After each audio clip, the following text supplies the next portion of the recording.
American Chess Cup 2025 Grand Finals, and who else? Hikaru Nakamura against Fabiana Caruana.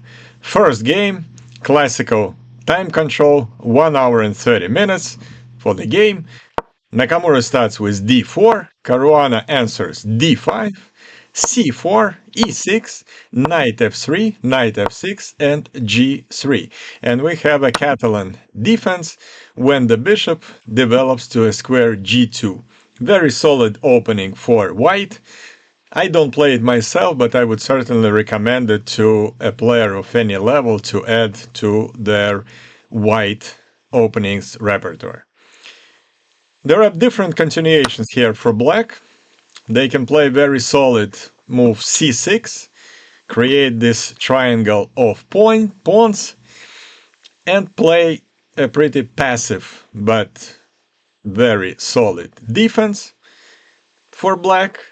Or they can take a pawn on c4, and that is more aggressive variation than this is what Caruana chooses. He takes the pawn on c4. There are different continuations for white here. Nakamura can check from a4 with the queen and take back the pawn on c4, but he decides to play bishop g2.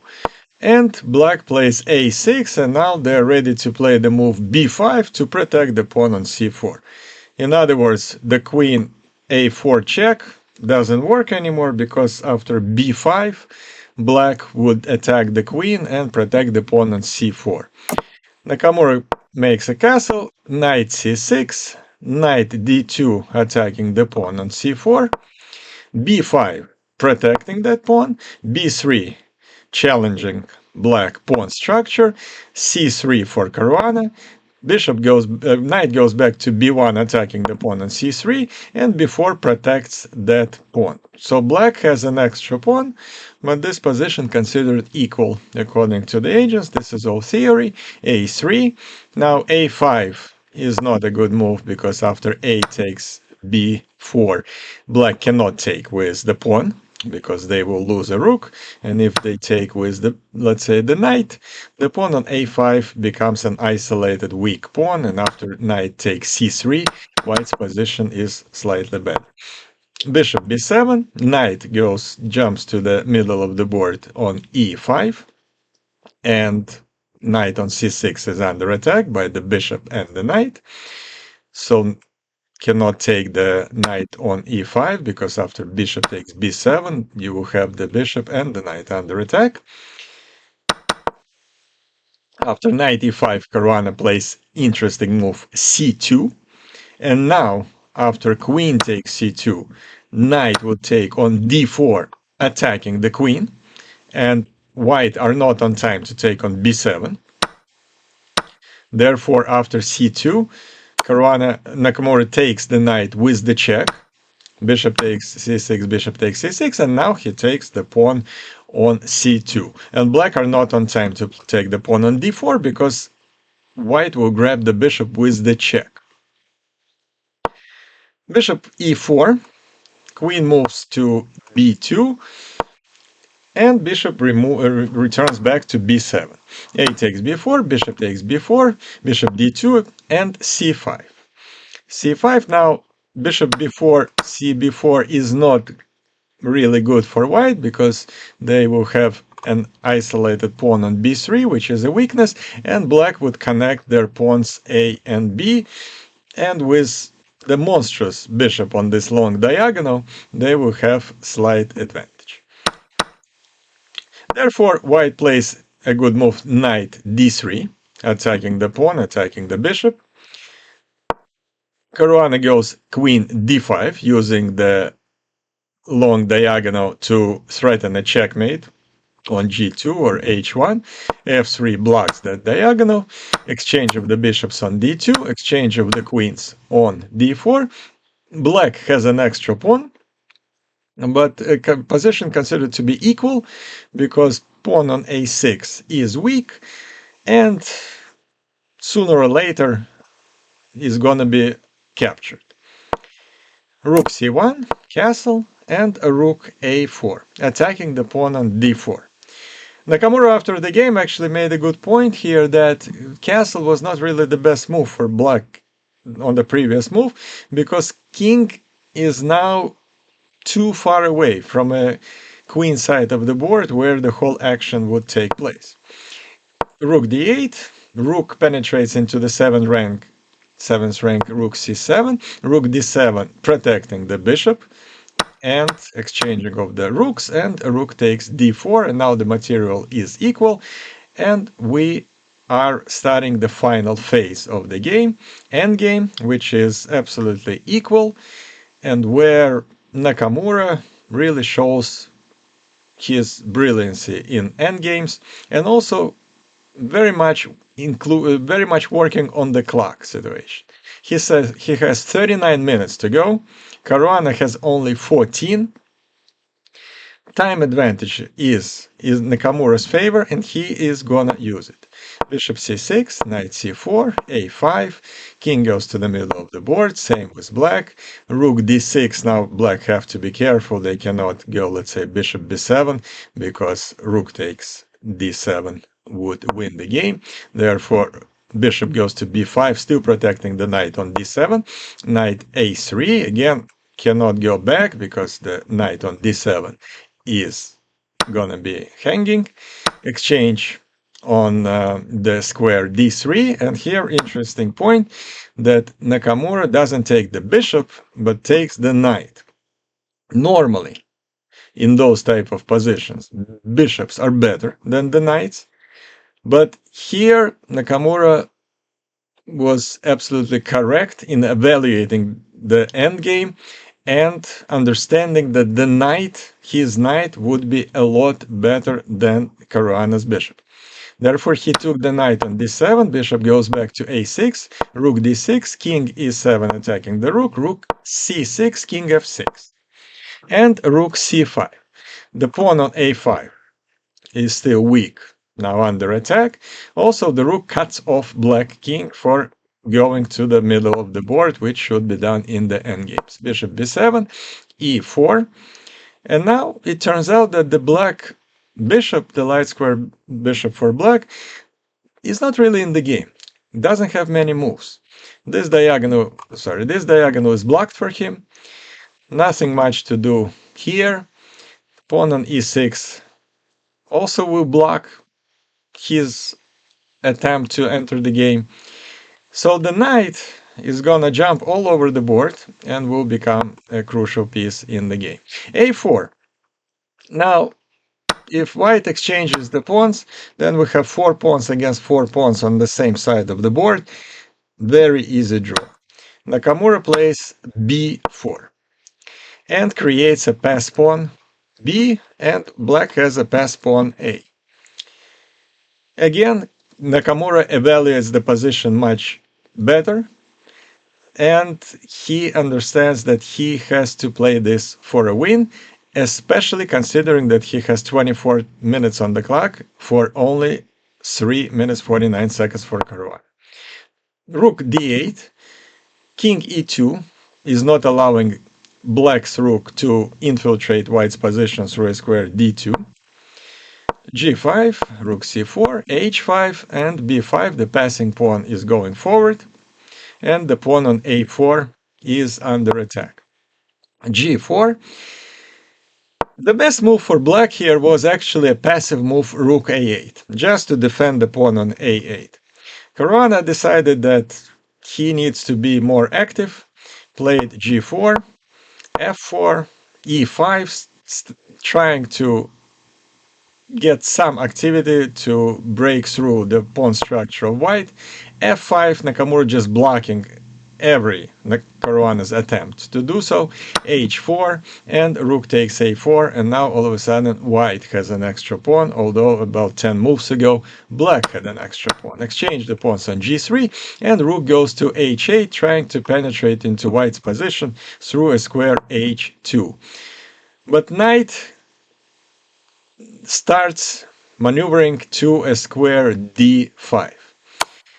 Check from h2, king d1, another check, king c2, and those checks actually helped white to get the king where it needed to go. So those checks were not really great. Rook e1 was a big mistake by Caruana, made with just 34 seconds to go. If not for that time pressure, Caruana would never make this move, because after knight c3, it simply turns out that the black king is too far away to help with the pawn b, passing pawn b, and the rook has absolutely nothing to do here on the square e1. The pawn on e4 is protected. It cannot get anywhere near pawn on b5 because the king is an absolutely perfect square c2, controlling all the important squares of the position. And the only problem that white has is the pawn on g3. But it turns out that's not a problem at all. Caruana immediately attacks that pawn with rook e3, gets knight d5 check and the fork. He has to take the knight, exchange of the pieces, and rook takes g3. 3 pawns against 3, rook against rook, but most importantly, pawn b cannot be stopped. And b6. And black does not have the move rook b3. Again, the king controls all the necessary squares. Check from g2, king c3, king rook g3 check, and king c4. No more checks. Square on b3 is protected by the king. There is no way to help with the pawn b. There is no way to capture it, no way to do anything for black. They can play rook h3 with the idea to play rook h8, but after b7, rook h8, protecting the promotion square b8, there is simply rook a8, and white wins. So brilliant endgame performance by Nakamura. He leads the match 1-0. Finals in the women's section, Alice Lee against TATEV'S Abrahamyan. Alice Lee starts with d4, knight f6, c4, e6, knight f3, d5, knight c3, knight d7, queen's opening declined. It's very interesting that both of these players already clashed against each other earlier in this tournament, and that match presented us with an absolutely brilliant game by Alice Lee, in which she sacrificed the rook twice and won a great game that I also have on my channel if you want to see it.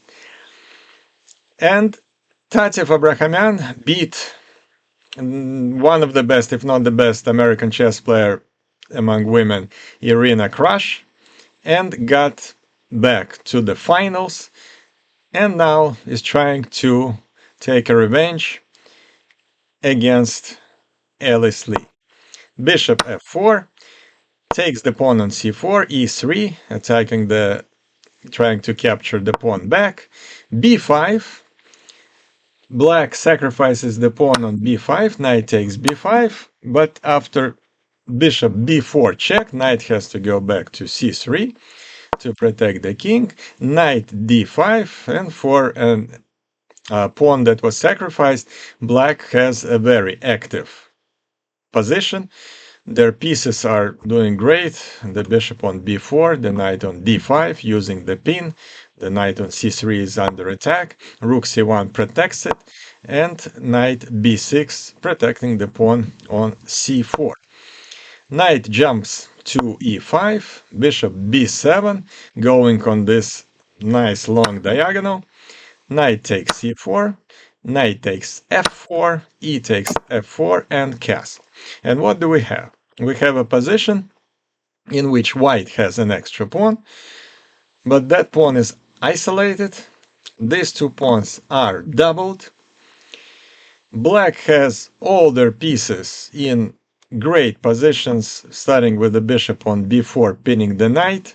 Bishop on b7 is an absolute monster. The bishop on f1 for white cannot leave the square f1 because he has to protect the pawn on g2. Knight on c3 is pinned. And most importantly, the king is in the middle of the board, which is always a bad sign. A3, bishop takes a3, rook takes a3, queen f6, immediately attacking isolated pawn on f4. Queen d2, protecting the pawn, but that move was actually too passive. The best way to continue for white was just to give up on this pawn on f4 and trying to develop the pieces as quickly as possible. Now after knight takes c4, rook takes c4, rook goes to d8. Now all black pieces are totally activated, and all white pieces have to do is doing defense. Rook on c4 is glued to protecting the pawn on d4. Bishop on g1 is still protecting the pawn on g2. The king is still in the middle.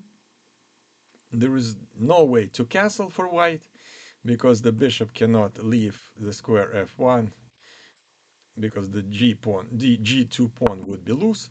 Queen e3, rook d7. Tatev decides to double down the rooks on the d file. f3 to block that diagonal, so now at least the light square bishop can get into the game. Rook d8 attacking the pawn on d4. The pawn cannot be protected, so bishop e2, and Tatev doesn't even take the pawn on d4 and plays bishop a6, attacking the rook on c4. The rook goes back, exchange of the bishops on e2, and again, black doesn't take the pawn on d4, but play even a better move, c5.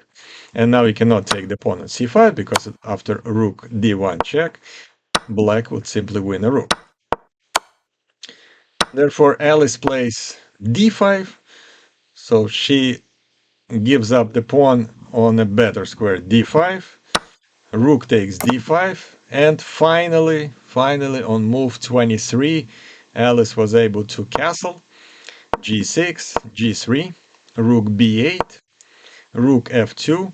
Now I have to tell you that in this position, black is a little better. Their pieces are more active, but engines consider this position still a draw. But white have to be really careful. h5, h4, queen f5. There's some maneuvering. The queen went on to f5 to protect the pawn on c5, and now rook can attack the queen because the queen cannot take the pawn on c5.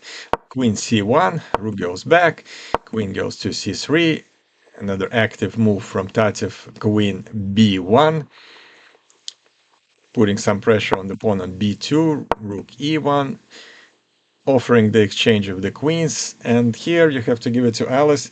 She's always playing for a win. She could just accept the exchange of the queens on d3, and it would be a pretty easy draw in the rook endgame, but she plays queen a5, starting activities on the queen side of the board. And also keep in mind that she has 18 minutes to go in this game, and her opponent only 3 minutes and 47 seconds, so the time pressure is on black. After rook b7 protecting that pawn, rook c1 creating some problems for black, attacking the pawn on c5, queen e3 defends that pawn and attacks actually the rook. Rook e1, queen d4, rook e4 pursuing the attack of the queen, queen goes to d1, queen c3, rook b3 attacking the queen. The position is still pretty equal here, and Alice makes a crucial mistake of the game that actually decided the outcome of this first game with the move queen a5. What she didn't see is a brilliant sacrifice of the rook. Rook takes f3. So what Alice did to Tatev several days ago, sacrificing the rook, now she got it back. Tatev sacrificed the rook against her. Now, what was the best move for white in this position? The best move was queen c2. And now rook takes f3 doesn't work. Obviously it works if you take the rook. If you take the rook, black will take the queen. But what white can do here is take the queen first. And now, after exchange of the rooks here, rook takes d1. This is an absolutely equal endgame. But in this position with the queen on a5, rook takes f3 works, because after rook takes f3, there is queen c2 check, and white and black takes the rook back. King goes to h3, queen takes e4, queen c3 to protect the rook on c3, on f3, and queen e2. And the threat is to put the rook on d2 and the check to checkmate on h2. Alice plays queen e3, offering the exchange of the queens, and if that happened, then she could definitely save this game, but simply queen takes b2, and after rook f2, queen d4, and couple of more moves, c4, and the passing pawn is going forward. Rook b2, not much Alice can do in this position. c3, the pawn moves marches forward. Rook g2, rook d2. Obviously, if you take, the pawn will queen very quickly. Alice plays rook g1, and after queen e2, she resigned because there is no way to stop the checkmate on h2, as the square g4 is protected, the escape square of g4 is protected by the pawn on h5. If white plays rook h1 to protect the square on h2, the checkmate is from the square g2. Again, endgame decided this particular game, and Tatev played it brilliantly, won the first game, and leads the match 1-0.